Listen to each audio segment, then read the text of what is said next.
मुख्य समाचार।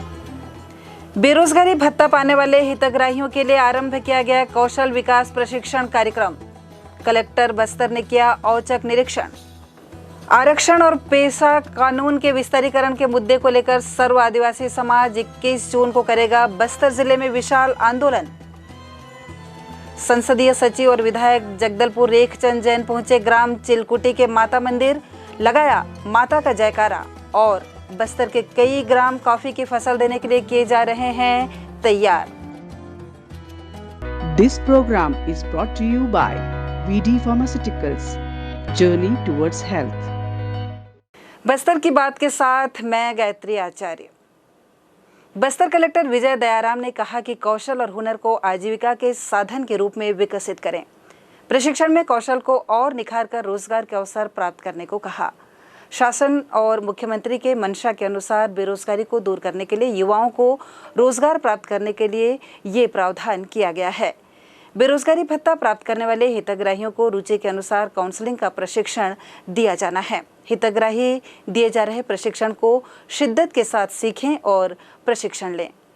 रोजगार प्राप्त करने के बाद भी काम के प्रति उत्साह बना रहना चाहिए ताकि भविष्य को सुनहरा किया जा सके।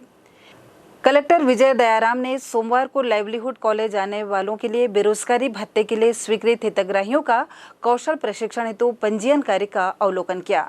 हितग्राहियों से उन्होंने चर्चा की। कलेक्टर ने बताया कि जिले में बेरोजगारी भत्ता के तहत स्वीकृत आवेदन 2464 लोगों को योजनाओं का लाभ दिया गया। लाइवलीहुड कॉलेज द्वारा प्रशिक्षण आरंभ किया गया है। 90 युवाओं को solar pump technician, army, security guard, front office associate course का प्रशिक्षण दिया जा रहा है। आगामी 21 जून को बस्तर में सर्व आदिवासी समाज द्वारा आरक्षण बहाली के मुद्दे को लेकर सरकार के खिलाफ मोर्चा खोलने की तैयारी हो चुकी है। इस दिन सर्व आदिवासी समाज एक बड़ा आंदोलन करने जा रही है।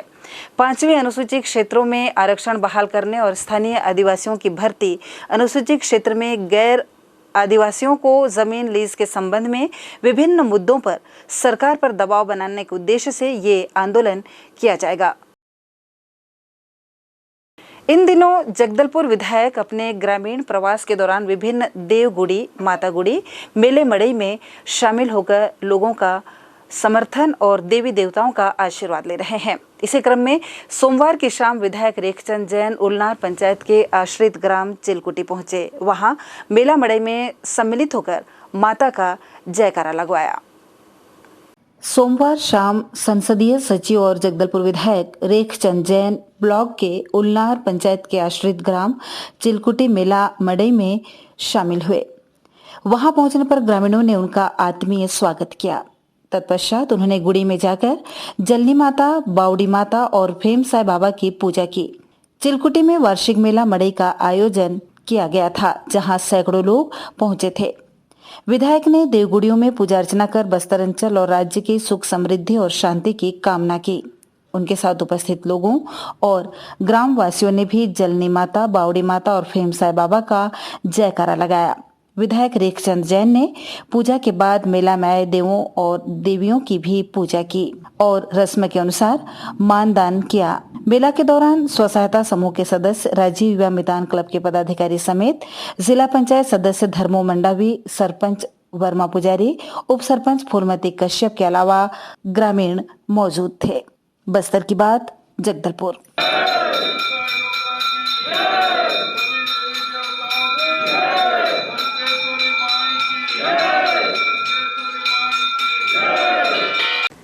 बस्तर के बीहड़ों में जहां गोला बारूद की गूंज सुनाई देती थी, वहां अब होगी कॉफी की खेती। जी हां, जिला प्रशासन ने नक्सल प्रभावित गांव में कॉफी की खेती करवा ग्रामीणों को आर्थिक रूप से सुदृढ़ करने का प्रयास कर रही है। इसी के तहत ग्रामीणों को कॉफी की खेती करने का प्रशिक्षण भी दिया जाएगा। पेश है विस्तृत रिपोर्ट। छत्तीसगढ़ में नक्सलगढ़ कहे जाने वाली बस्तर की धरती अब बारूद की गंध से नहीं बल्कि कॉफी की खुशबू से महकेगी। दरअसल जिला प्रशासन ने बस्तर के नक्सल प्रभावित इलाकों का चयन करते हुए लगभग 5100 एकड़ जमीन में कॉफी का प्लांटेशन करने का निर्णय लिया है और इसको लेकर किसानों ने भी रुचि दिखाई है।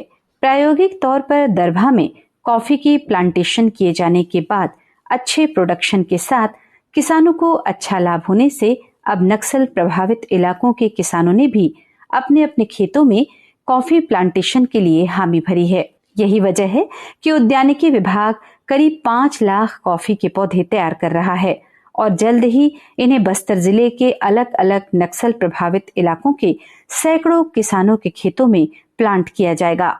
वहीं आगामी महीनों में जिले के अन्य ब्लॉकों में भी कॉफी का प्लांटेशन करने का प्लान किया गया है। वहीं कॉफी और टी बोर्ड के सदस्यों ने भी बताया कि सुकमा जिले में भी कॉफी की अच्छी पैदावार की संभावना है और इसके लिए जमीन तलाशी जा रही है। साथ ही कांकेर, कोंडागांव और नारायणपुर जिले में भी कॉफी के प्लांटेशन की अच्छी संभावना है। जगदलपुर हार्टिकल्चर कॉलेज के प्रोफेसर डॉक्टर KPS पैकरा ने बताया कि कॉफी के प्लांटेशन के लिए बस्तर का वातावरण काफी अनुकूल है। प्रायोगिक तौर पर कॉफी की 2 किस्म अरेबिका और रोबस्टा की खेती दरभा इलाके में की गई और यह खेती सफल रही।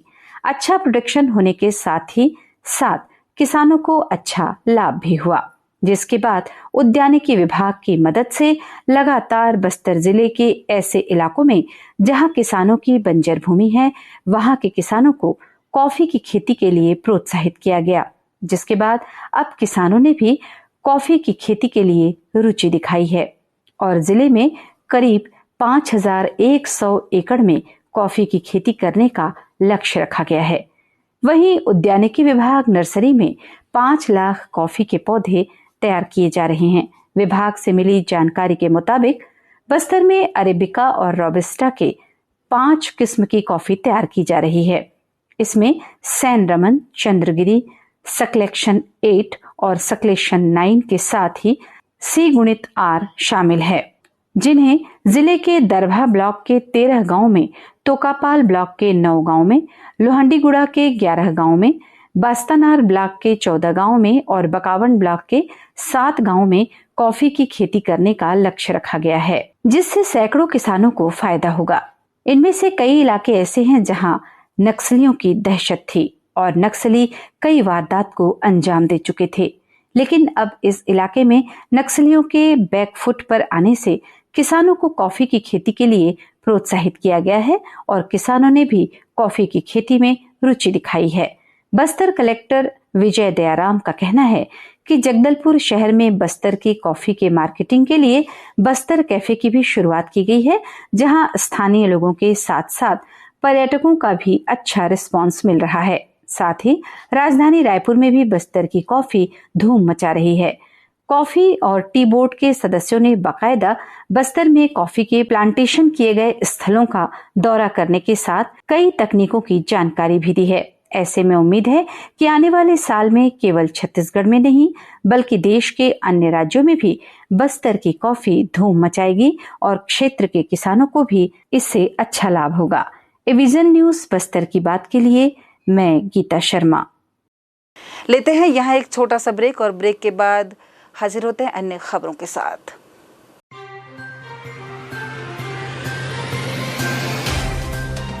सफर जगतुगुड़ा से जगदलपुर का नित नई करवट लेता शहर हमारा,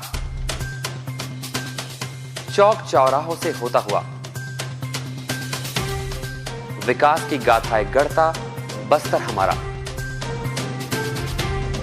कई रंगों से सराबोर कितनी ही कहानियों को समेटे, कहीं विकास के सोपान तो कहीं सरकारी दावे और उनका सच।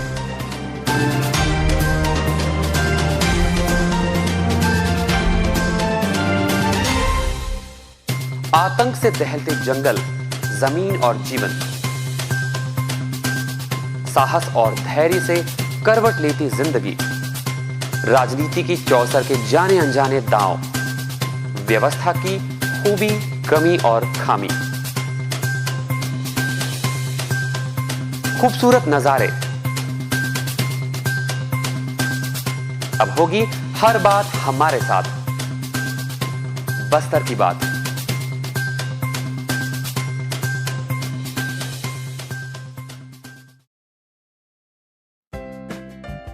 देश की जानी मानी इंटरनेट प्रोवाइडर कंपनी रेलटेल अब अपने शहर जगदलपुर में उपलब्ध। केबल टीवी और ब्रॉडबैंड पाइए एक साथ। बेहतर सर्विस, शानदार गुणवत्ता, हमेशा एक जैसी स्पीड यानी 100 Mbps।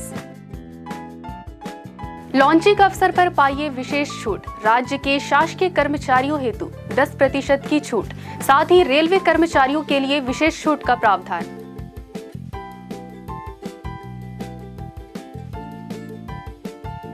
इंटरनेट कनेक्शन हेतु तत्काल अपने केबल ऑपरेटर से संपर्क करें या कॉल करें 9425262386 पर या 9617185020 पर। पटवारी संघ की हड़ताल आज भी जारी रही। सरकार द्वारा एस्मा लगाए जाने के बावजूद भी पटवारी संघ हड़ताल समाप्त करने हेतु टस से मस नहीं है। संभागीय मुख्यालय जगदलपुर में भी पटवारी संघ के नेता हड़ताल जारी रखे हुए हैं। संघ के कुछ नेताओं ने ए विजन चैनल से बातचीत की। मैं बेनेश श्रीवास्तव छत्तीसगढ़ राज्य शिक्षक संघ बस्तर जिला का अध्यक्ष हूँ। आज हमारे पटवारी साथियों जो 15/5/2023 से हड़ताल में बैठे हैं, उसका हम लोग एक दिन का भौतिक समर्थन देने के लिए आज यहाँ उपस्थित हुए हैं।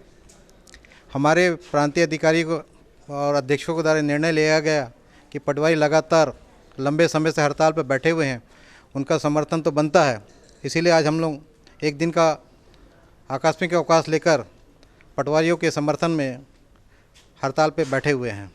इनकी मांग जायज़ है। मुझे नहीं लगता कि ऐसे कोई इनका जो मांग है जो पूरा नहीं किया जा सकता। शासन चाहे तो मिनटों में पूरा कर सकता है, लेकिन शासन अपने अड़ियल रवैये को अपनाते हुए लगातार एस्मा लगाकर इनको और प्रताड़ित करने का प्रयास किया जा रहा है।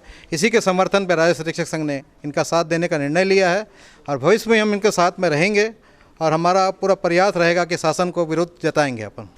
मैं गणेश सलाम, पटवारी। सर्वप्रथम समस्त राजस्व निरीक्षकों को बहुत बहुत धन्यवाद जो उन्होंने एक दिवस का आकस्मिक अवकाश लेकर हम सभी का भौतिक समर्थन यहाँ पे किया। राजस्व निरीक्षक संघ की तरफ से जो अभी बातें आई कि हमारी सारी मांगें जायज़ है, हमें मनोबल मिला, हमारा मनोबल और बढ़ा। हम अब तक शासन से लड़ रहे थे, लड़ रहे हैं, लड़ते रहेंगे। एस्मा लगने के बाद भी हम अपने हड़ताल पर डटे हुए हैं। हम अपनी जायज़ मांगों को लेकर डटे हुए हैं। हमें पूर्ण विश्वास है कि सरकार, शासन हमारी मांगों को संज्ञान में ले और जल्द से जल्द हमारी मांगों को पूरा करे।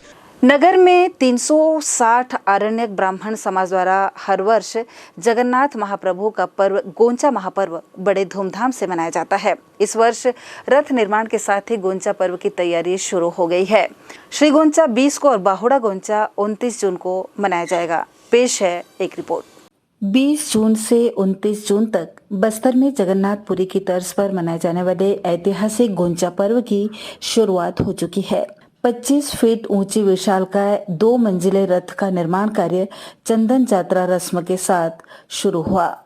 गुंजा पर्व की शुरुआत जगदलपुर में हो चुकी है। इस पर्व के लिए जगन्नाथपुरी की तर्ज पर विशालकाय रथ का निर्माण सिरासार में किया जा रहा है, जिसे ग्रामीण कारीगर बना रहे हैं।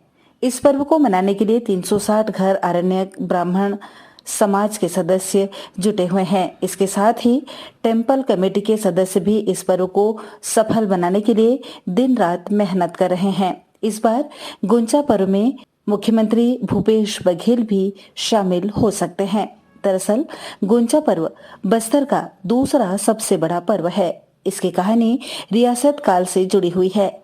करीब 600 से भी ज्यादा वर्षों से ये परंपरा निरंतर चली आ रही है।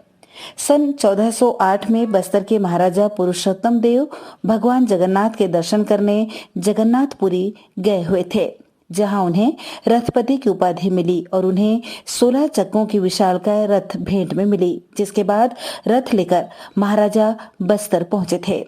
2023 में ये पर्व धूमधाम से मनाने की तैयारी की जा रही है। 4 जून को भगवान जगन्नाथ का देवस्थान हुआ, जिसके बाद उन्हें मुक्ति मंडप में रख दिया गया है। 19 तारीख को भगवान जगन्नाथ स्वस्थ हो जाएंगे। उस दिन नेत्र उत्सव का कार्यक्रम रखा जाएगा। 20 जून को नवनिर्मित रथ में भगवान जगन्नाथ, सुभद्रा और बलभद्र को रथारूढ़ करके जगन्नाथ मंदिर से जनकपुरी सिरासार तक रथ परिक्रमा करवाया जाएगा। वनवाली प्रसाद पानीग्राही सदस्य मंदिर कमेटी रथ कारीगर हरदेव राम यादव के परिवार की कई पीढ़ियां रथ निर्माण का कार्य करती आ रही हैं। इस बार भी इस परिवार के सदस्य रथ निर्माण के कार्य में जुटे हुए हैं। कारीगर पिछले 20-21 वर्षों से रथ निर्माण का कार्य कर रहे हैं। 19 तारीख तक 2 मंजिले रथ पूरी तरह बनकर तैयार हो जाएगा, जिसके बाद गोंचा पर्व के दौरान शहर में रथ की परिक्रमा कराई जाएगी। बस्तर की वर्षों पुरानी परंपरा और रीति रिवाजों को देखने के लिए हर वर्ष देश भर के अलावा विदेशों से भी पर्यटक यहां पहुंचते हैं। सभी मेहमान बस्तर में 75 दिनों तक चलने वाले बस्तर दशहरा पर्व और गोंचा पर्व को भी उसी उत्साह, श्रद्धा और आस्था से देखते हैं। साथ ही अपना अनुभव पूरी दुनिया के साथ साझा भी करते हैं। बस्तर की बात, जगदलपुर। नारायणपुर जिले के स्वास्थ्य केंद्र बेनूर में स्वास्थ्य सुविधाएं लचर हो गई हैं। आए दिन मुख्य चिकित्सा अधिकारी अपने कर्तव्य से अनुपस्थित रहते हैं।